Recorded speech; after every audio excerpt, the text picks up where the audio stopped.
Hello there, everyone. Wait, did it work? Okay, sorry. Technical difficulties. Hello there, everyone. Welcome to the channel if you're new. Welcome back if you aren't. I am EDJ, and we last time looked at the Battle of Pharsalus. You know, basically the definitive battle between Caesar and Pompey. Though their factions really do continue fighting, that's kind of the main battle between the two main guys.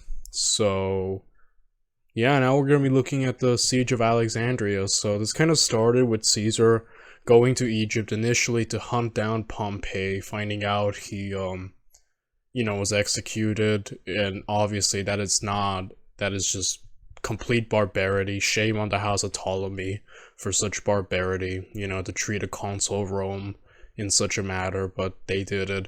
And so it kind of becomes this thing where Caesar kind of spends, which is funny because Caesar has, kind of won Rome essentially. I mean, still, there are the Pompeians around, so you think he would want to go back home immediately to like secure power and kind of like enjoy his victory, but instead he kind of wastes like a year, right, in Egypt with Cleopatra, and I guess he does succeed in, making a client kingdom that will kind of be loyal to him. But yeah, it is kind of like a weird departure from what was mainly happening, and it allows his enemies to build strength. So this was a certain, it almost feels like a weird side quest, if going by video game terms, from the main campaign.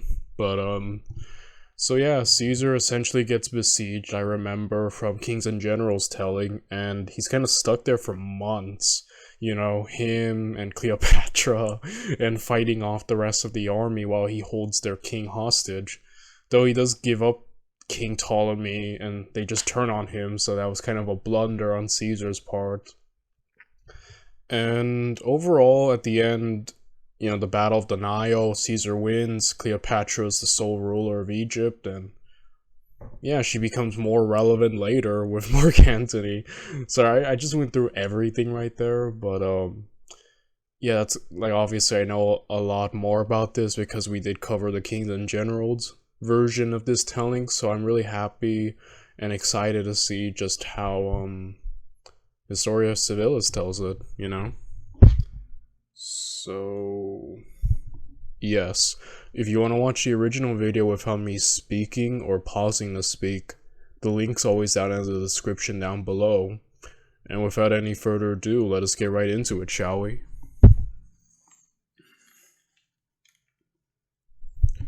Let us watch Cleopatra and the Siege of Alexandria.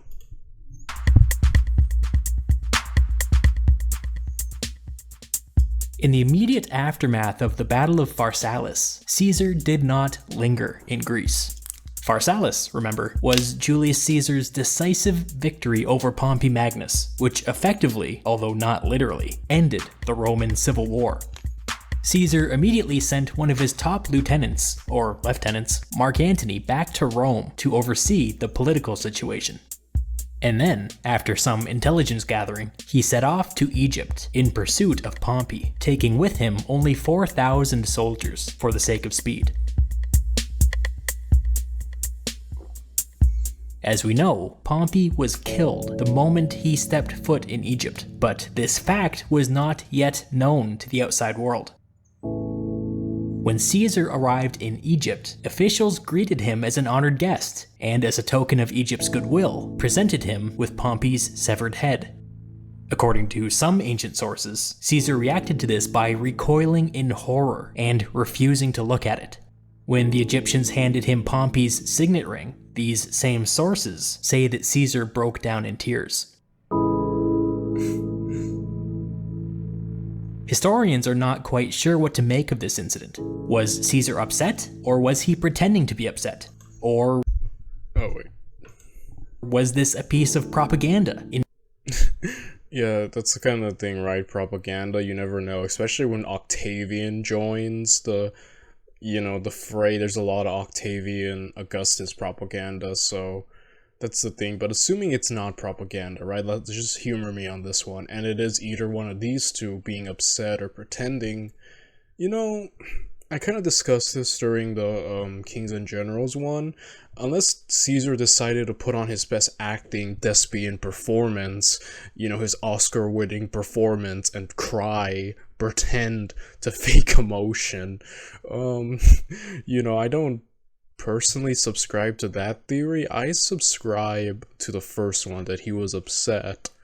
But why was he upset is the matter of discussion now. Was he upset that his former one-time ally, who was, married to his daughter, is now dead, and or was he upset that he missed the chance to pardon Pompey and win the PR, right, of pardoning his greatest enemy?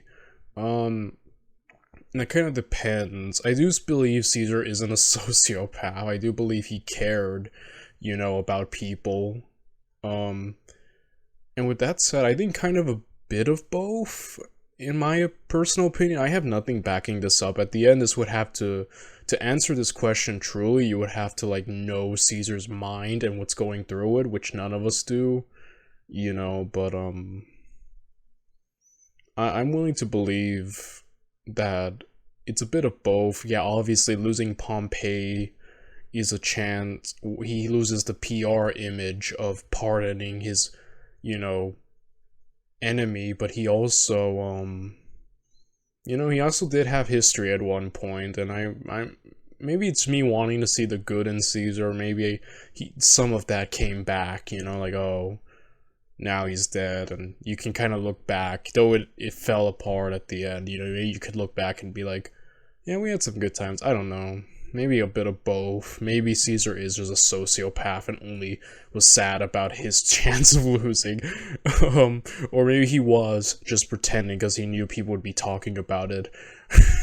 So maybe he was putting on his best acting performance. But, I don't know. Like I said, I subscribe to the first theory, and that's just my opinion. Obviously, I guess it ultimately comes down what you personally think of Caesar. And even if you believe that, or you might subscribe to the other two, again, very, very tough one to call, Intended to win over Pompey's supporters? We don't know. Even the ancient sources disagree. Plutarch calls Caesar's grief genuine, while Cassius Dio describes Caesar, quote, feigning to mourn. Regardless, I think we can say with some confidence that Pompey's head was not what Caesar wanted. What he wanted was Pompey's surrender. By this point, it was clear that Caesar genuinely wanted to reintegrate every Pompeian that was willing to acknowledge his supremacy, knowing that their cooperation was key to a lasting peace. Reintegrating Pompey would have been the ultimate prize, but now, thanks to the Egyptians, that was off the table.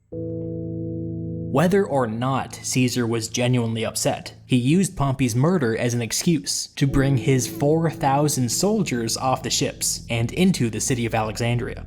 The Egyptians did not give him permission to do this, but they didn't feel comfortable stopping him either.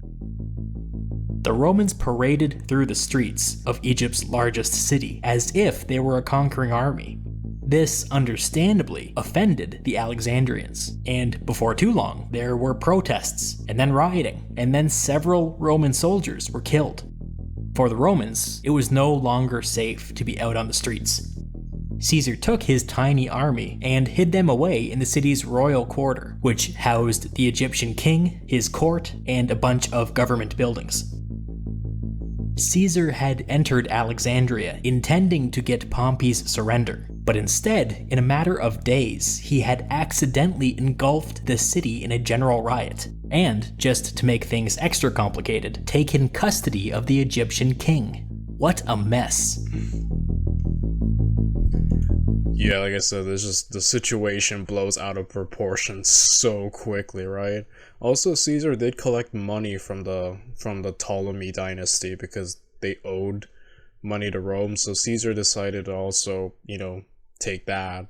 So I guess more PR, right? Like, hey, look, I made Ptolemy pay his debt, so yeah, he also did that, I believe. Before we go any further, we should talk about the Egyptian royal family.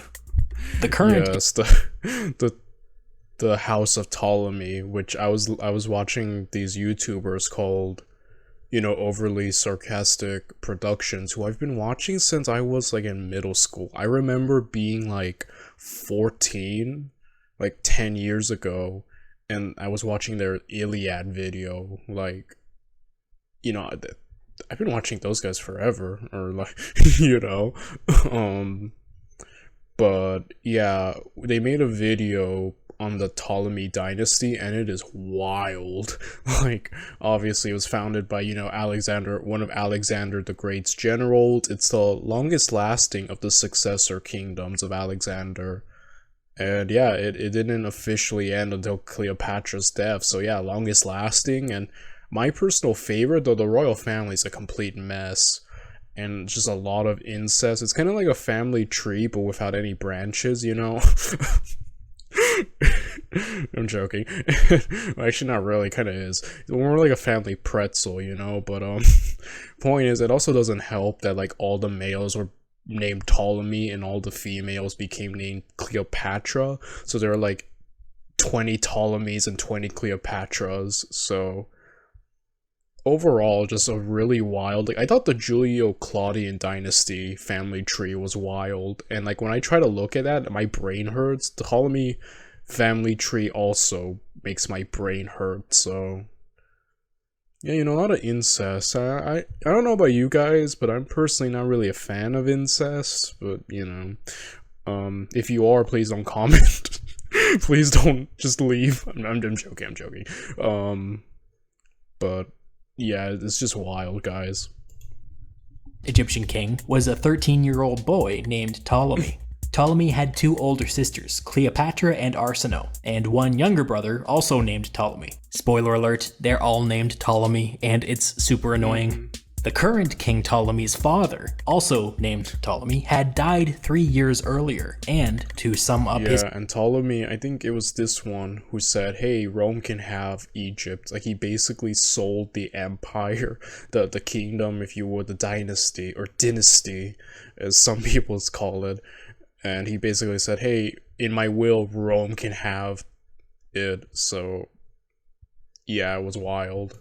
His entire life in one sentence, which is a totally fair thing to do. The only thing that kept him on the throne was support from Rome, specifically a series of massive loans.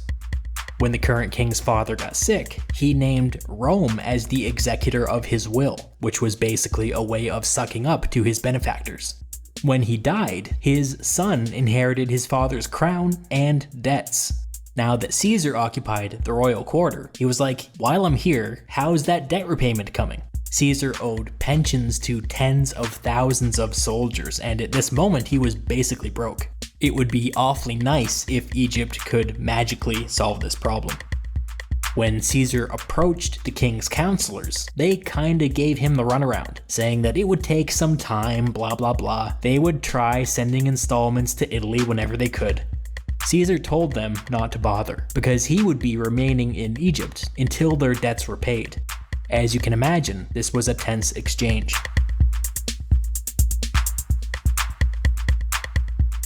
Meanwhile, the people of Alexandria continued to riot against the Roman presence in their city. Caesar accused the king and his counselors of being behind the riots, but they denied it. Second spoiler alert, they were definitely behind the riots. Since the Egyptians were giving Caesar a hard time, he decided that now was a good opportunity to step up and act as executor of the dead king's will. So what was in that will? For starters, the child King Ptolemy was supposed to serve as co-monarch with his older sister, Cleopatra. Currently, that wasn't happening. In fact, Cleopatra had been ousted by a rival faction and was now raising an army to the south. Not only were the terms of the king's will not being met, but an Egyptian civil war seemed imminent. Since the king's will was at the root of this problem, the Romans had every right to intervene if they wished.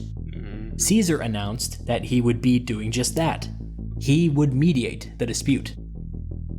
Naturally, the king and his counselors hated every second of this. Caesar's implied message was clear. If Ptolemy's faction wouldn't cooperate, maybe another faction would.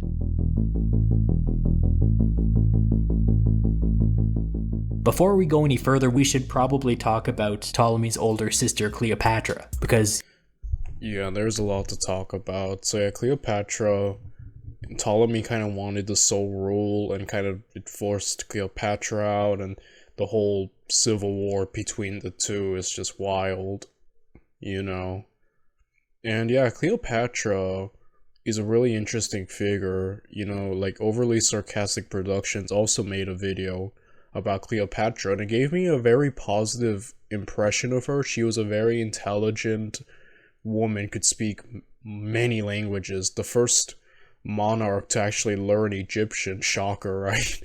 And, overall was a good ruler who was kind of great for Egypt. Like, I know we kind of have the image of the seductress who ruined, Mark Antony, and mainly her tragic romance, but Cleopatra was very competent politically, and a very I get the impression that she actually did care about her people and wanted what was best for them. It's hard to call her just evil, because I don't think that's right. In fact, you could kind of argue everyone. It's hard to judge a lot of people by this time by our modern standards, because the world was different and everything was different. So I'll refrain from using good or evil. I have tried, but I if I had to say good, I would say Cleopatra was a pretty good ruler, and overall a very, very calculating but intelligent person who, if Mark Antony and her had succeeded, could have inherited basically the eastern half of Rome at this point, right? If her and Mark Antony had succeeded, and if that had happened, she would have risen from just Egypt to that. Like, she almost became the most powerful woman, in history, I guess you could say, or at least up there. So overall, someone who could also play the game well. Yeah, and the famous discussion about her is she hot or not? Because a lot of people would be quick to say, well, she actually wasn't hot, I'm not sure how she looked like physically. I am willing to believe that she wasn't supermodel good looking, obviously, but as to how she looked specifically, I don't know, but I do know that, what made her so attractive and almost alluring was her personality. I said this in the Kings and Generals videos, but personality goes a long way in making someone attractive. Personality makes someone hot. Like, you could probably be an average looking person, but if you could be funny and charming and just all around pleasant, you do really well in dating. You know, I've known, some people who weren't they weren't ugly per se, but they were a bit plain. But I knew this one dude who was just very charismatic, very charming, very funny, and he was way short. I'm 5'11". The dude was not that tall, very thin, and just overall not what you would think of a stud, if you had to imagine one. But um he always got a lot of girlfriends and girls interested in him, and it's just, mainly his personality. A lot of women like it when, a dude can make them laugh. And Cleopatra, what I'm getting at with all this is that personality, just can make someone hot. And Cleopatra was known to be a great conversationalist, charming, alluring.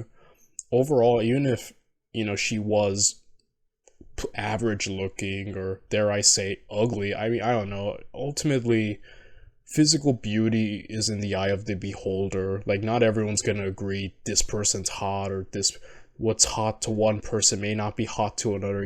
It's a debate.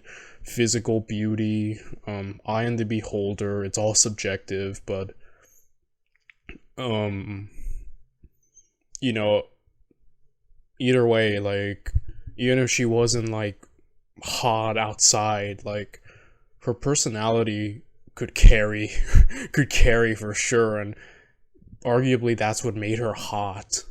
Being smart, being great at conversating, being funny and charming, you know? So either way, you know, Cleopatra, I guess you can say by that metric, was hot. You know? Um yeah, you know.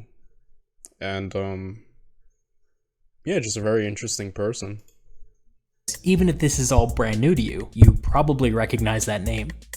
Every credible ancient source describes her as charming and witty and incredibly intelligent. Apparently, she could speak at least 9 languages, including Hebrew and Latin. She was even the first person of her dynasty that could actually speak Egyptian, which was an incredibly tough language for an outsider to learn. She was a world-class strategic thinker. She was often the first to diagnose problems, and when she knew what needed to be done, she was absolutely tenacious. The fact that she also happened to be royalty truly made her a force to be reckoned with. So Cleopatra was attempting to build an army in the south of Egypt, but this wasn't going very well. Then, out of nowhere, a wild card entered the picture and offered to mediate. This could be turned to her advantage, but she needed a plan. And then, bam, she had a plan. Cleopatra found herself a tiny boat, disguised herself in rags, and set off on an exhausting 8-day journey down the Nile. Her only companion on this expedition was a dude named Apollodorus, who was a big guy from Sicily who presumably spoke Latin without an accent. When Cleopatra and Apollodorus reached the end of the Nile, they waited until dark, and then silently rowed their boat into Alexandria's royal harbor. Yeah, I think there's a famous story that when she met Caesar, she like came in like a rug or like a wrapped in like a carpet or something, and she was unrolled in front of Caesar. And I mean, that's the kind of the famous story, though. You know, I'm not sure if it happened exactly like that, but yeah, that was, you know, the one most people usually talk about. At the docks, Cleopatra stuffed herself into a laundry bag, and Apollodorus hiked the bag over his shoulder and casually walked into the city. With his flawless Latin, probably, Apollodorus was somehow able to talk his way into the royal quarter, and then into the palaces, and then into Caesar's private chambers. Once in Caesar's presence, Apollodorus set down the laundry bag and revealed Cleopatra, still dressed in rags, and still a mess from the 8-day journey down the Nile. Nevertheless, Caesar was impressed, as I think we all would be, and grew even more impressed as he heard what Cleopatra had to say. I'm telling you, that was bold. Talk about making a lasting first impression, right? Also, Apollodorus carried, like, did he convince soldiers and everyone? Hey, let me go talk to Caesar privately, like, securing a private audience with the most powerful man in the world, right? Like, dang, Apollodorus might have had great... He rolled natural 20s in persuasion. Persuasion up to 100, you know, Skyrim style. Like man, good on him.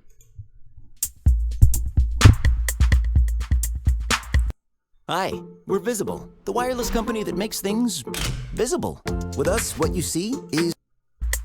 We don't know exactly what happened on that first night, but we know that within a matter of time it was clear that Caesar and Cleopatra had begun an affair. Caesar decided to side with Cleopatra in the dispute with her brother, announcing that Cleopatra and Ptolemy were to serve as co-monarchs, just as their father's will instructed. Let's not get too hung up on the fact that Caesar and Cleopatra were sleeping together though. Caesar already knew that Ptolemy's faction was behind the riots. It had been nothing but thinly veiled hostility since the moment he arrived. It made a lot of sense for Rome to throw their support behind Ptolemy's rival, no matter who that was. Obviously, Ptolemy and his counselors were not happy with this new arrangement. Shortly after Cleopatra's arrival, 20,000 Egyptian soldiers descended on the city. The anti-Roman riots suddenly shifted into a formal blockade with the full support of the Egyptian military. The siege of Alexandria had begun. Insane. Caesar sent a bunch of frantic messages to allied kings in Syria and Asia Minor, but even in the best case scenario, help was months away. Within a few days, it was no longer possible to get word in or out of the city, and Caesar's 4,000 Romans were trapped in the royal quarter. Any attempt to negotiate was met with violence. The king and his counselors, who were still under Caesar's care in the royal quarter, claimed that this was all happening against their orders, which was obviously a lie. Caesar made the first move and seized the nearby royal harbor, which was home to both the Egyptian and the Roman fleets. There was some intense fighting down by the docks, but in the end, the Romans were able to set fire to a bunch of ships, successfully crippling the Egyptian fleet. Many historians believe that this fire inadvertently spread into the city, consuming part of the Library of Alexandria, which at this time was one of the world's greatest repositories of ancient knowledge. However, it's kinda trendy, for lack of a better word, to exaggerate the impact of this, and the library would continue to operate for centuries, ultimately falling for reasons that had nothing to do with this fire.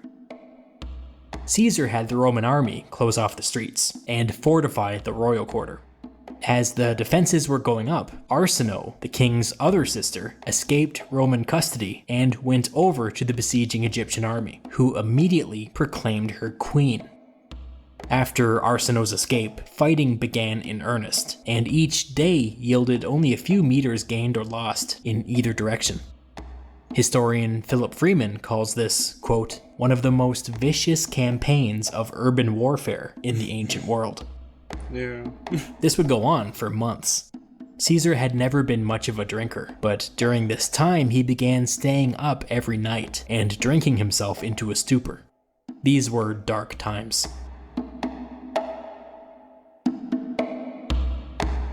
Things only got more desperate.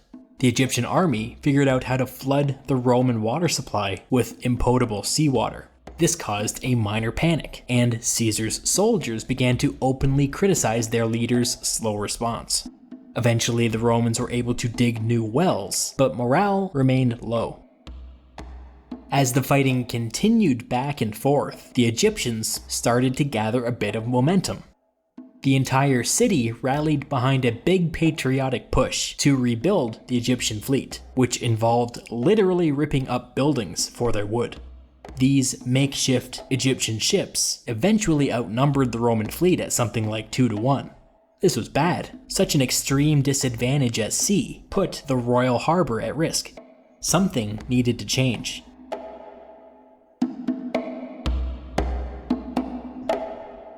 Caesar decided to attack the island of Pharos. Pharos was home to one of the 7 wonders of the ancient world, the Lighthouse of Alexandria. But more importantly, Pharos controlled access to the royal harbor. If the Romans controlled Pharos, it would buy them some time. Caesar loaded a third of his army onto a bunch of small boats and led an assault on the island. The Egyptians on Pharos were relentless in their defense of the island, and as the day wore on, Egyptian reinforcements poured across the bridge. By the end of the first day of fighting, the Romans had only managed to capture part of the island. On the second day, the Romans launched an all-out assault on the bridge, but by this time, they had obviously lost the element of surprise, and the Roman advance ground to a halt. Then, late in the day, the Egyptian fleet swooped into the harbor and began landing soldiers behind the Roman position. Facing an attack on 2 fronts, a large number of Romans broke and fled back to their boats. Caesar saw the writing on the wall and ordered a general retreat. The boat carrying Caesar capsized. Thinking quickly, Caesar slipped out of his armor and proceeded to swim across the harbor all by himself, holding a bunch of maps and papers above his head to keep them dry. That's insane, man. And that's technically like a mini defeat for Caesar, which is always a rare sight to see. But man, yeah, it's amazing that, the Romans held out. There's just like 4,000 of them, and they were holding on out against the might of Egypt. So that's like amazing. Goes to show you just the power, but it also helps they were in a tightly compacted area of the city. So yeah, no overwhelming numbers they couldn't be utilized fully. So that definitely helped already, right? And yeah, that's just a funny image of Julius Caesar, right? He's just off the ship, just swimming one-handed. That's probably the closest to being humiliated Caesar's ever gotten, right? So yeah. This was one of the low points in Caesar's career. Less than half of those who attacked the island made it back alive. The total size of Caesar's tiny army fell by like 20%. It was a devastating defeat. The siege of Alexandria slid into its 5th month with no end in sight. The Incredible Jetta received another 5-star overall safety rating. So what I thought we'd do is get the 5. When an envoy from the besieging Egyptians approached the Romans asking for the release of their king, Caesar was all ears. The faction currently leading the Egyptian army had shown consistent opposition to the idea of a negotiated settlement. Behind the scenes, some whispered that it might be a different story if Ptolemy were in charge. Caesar agreed to release the child king and his counselors on the condition that they come back to him with a peace plan.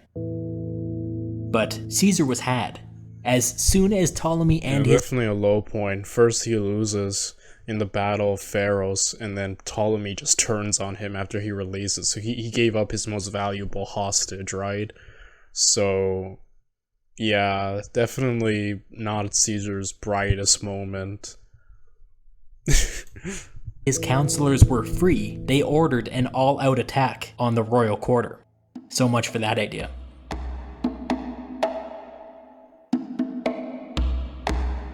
About a month later, a foreign ship was able to slip past the Egyptian fleet and into the royal harbor. It carried a letter addressed to Caesar from King Mithridates of Pergamum, to whom Caesar had appealed for help at the beginning of the siege. The letter said that Mithridates had just entered Egypt with 18,000 soldiers. This was fantastic news. Caesar used this opportunity to load the majority of his army, which was only like a couple thousand soldiers, onto his ships and sail away, leaving behind only a small garrison to hold the royal quarter. The Roman ships evaded the Egyptian fleet and sailed east around the Egyptian position to join up with Mithridates' army, at which point Caesar assumed command. In late March, 6 months after Caesar's initial landing in Egypt, a Roman-led army and an Egyptian army faced each other at what historians call the Battle of the Nile. The Egyptians encamped on a hill, just west of a tiny little branch of the Nile, with one side protected by the river, another by some rocky terrain, and a third by a marsh. Wisely, the Egyptians decided to make their stand here. But naturally, before anything else could happen, the Roman-led army would have to cross the river. The Egyptians anticipated this, and sent cavalry and light infantry to make this crossing as difficult as possible. But Caesar had anticipated their anticipation, and as the Roman-led army approached the river, he sent some cavalry upstream to secretly cross ahead of the main army.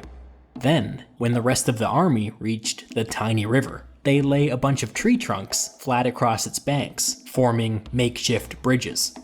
As this was happening, the cavalry on the other side of the river came into view, and the two groups simultaneously charged. This was more than the Egyptians were expecting, and many were killed before they were able to withdraw back up the hill. The Roman-led army was already exhausted from a long day's march, but nevertheless, Caesar ordered them to storm a nearby town, hoping that the Egyptians would rush to their aid. They did not. For similar reasons, Caesar decided to encamp uncomfortably close to the enemy, basically at the foot of the hill. Again, the Egyptians remained disciplined and stayed put at the top of the hill. The next morning, left with no other options, Caesar ordered an all-out attack. The Roman-led army charged straight up the open side of the hill. Caesar then split off a small group, instructing them to circle around and squeeze themselves between the river and the hill, where they might be able to open up a second line of attack from the other direction. This didn't go very well. The Egyptians focused their arrow fire on this tiny, isolated group, and even brought up river vessels to fire at them from the other direction. This group of soldiers would spend the rest of the battle huddled together on the side of the hill trying not to get shot, and would suffer massive casualties. Meanwhile, the main group were continuing the uphill attack, but were making virtually no progress. But Caesar noticed that in their zeal, the Egyptians had moved a little too far down the hill, revealing a little gap in their line. He ordered a few Roman cohorts to circle around and see if they could exploit that gap. They got through. The cohorts stormed the top of the hill, and then turned and charged straight into the rear of the Egyptian line. This was enough to set off a widespread panic. The signal was given to retreat back to the Egyptian riverboats. It was not an orderly retreat. In the confusion, the ship carrying King Ptolemy capsized, and the child king drowned in the Nile.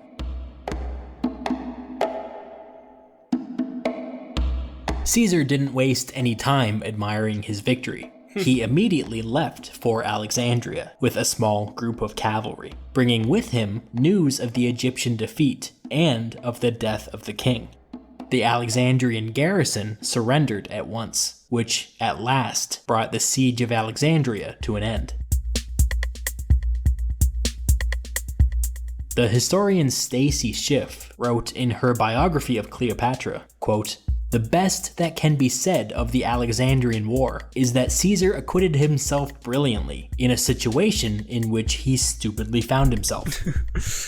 Yeah, it's just that's the superpower Caesar has. No matter what situation he finds himself in, he manages to always get out. He almost has, like, at least for a while there, almost like he had real life plot armor until he didn't. but yeah, just insane the amount of situations he could find himself in and get himself out of. And this situation's almost like, how did he make it through that? And it's just, again, the man was smart and cunning in like so many ways. It's amazing. Plutarch, an ancient writer that I would generally categorize as pro-Caesar, wrote, quote, "As for the war in Egypt, some say that it was not necessary," later describing it as, quote, "inglorious and full of peril." There's a pretty broad historical consensus that this entire campaign was a disaster, and frankly, it's astonishing that it wasn't the end of Caesar's career. But now that Cleopatra was fully empowered in Egypt, a peace deal was possible. Cleopatra agreed to repay Egypt's debts in full, and to host a permanent Roman garrison. She also agreed to serve as co-monarch with her last living brother, also named Ptolemy, and to let the Romans take her sister Arsinoe back to Rome in chains. In exchange, Caesar agreed to return the province of Cyprus to Egypt.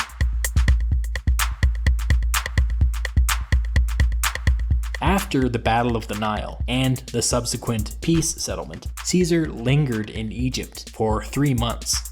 What was he doing? Not a whole lot. Caesar and Cleopatra used this time to travel up the Nile with the Roman army. Yeah, they kind of basically go sightseeing, right? And it's like, yeah, like I mentioned earlier that this kind of felt like a side adventure. Though Caesar obviously benefited having, getting money, and having a loyal client king, so it's hard to call it a complete failure. Though obviously, if you agree with it being unnecessary, I think my main gripe is that, sure, yeah, he defeated Pompey, but like the rest of the Pompeians, especially with prominent people like Cato and Labienus, are out there gathering their strength at the moment, and Caesar has to contend with them when he's probably, you could argue, maybe could have gone after them right away, but again, maybe he just didn't feel threatened because the main guy, Pompey, was out, right? But Yeah. On paper, this was a demonstration to the people of Egypt that their new queen had Rome's full support. But if we're being honest, it was probably just an excuse to take a pleasure cruise. By the time everybody returned to Alexandria, Cleopatra was extremely pregnant. She would later give birth to a boy, naming it, wait for it, Ptolemy. Back in Rome, people would half-jokingly refer to the child as Caesarion, which means Little Caesar. It's not exactly a subtle nickname, but it's the name that historians still use. By this time, news from the wider world was beginning to trickle into Egypt. Most of it was not good. First, an allied king in Asia had turned against Rome and was slaughtering every Roman citizen found in his territory.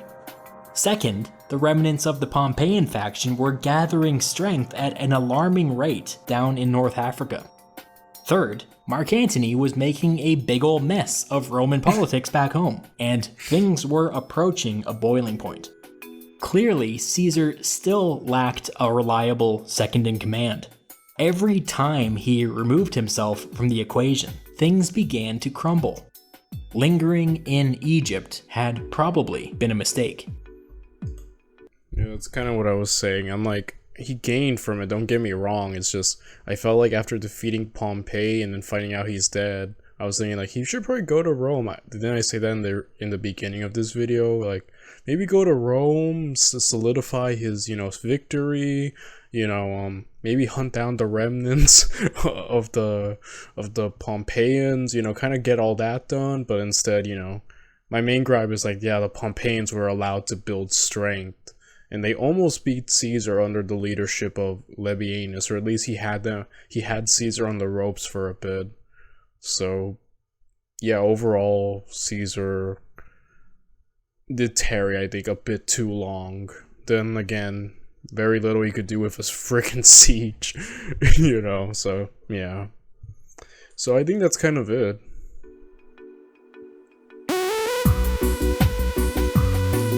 Yeah, so that's about it. And next we're going to be covering the battles of Zela, Ruspina, and Thapsus. So yeah, another great video. Really enjoyed that one, and I'll be seeing you guys in the next one. Bye everyone.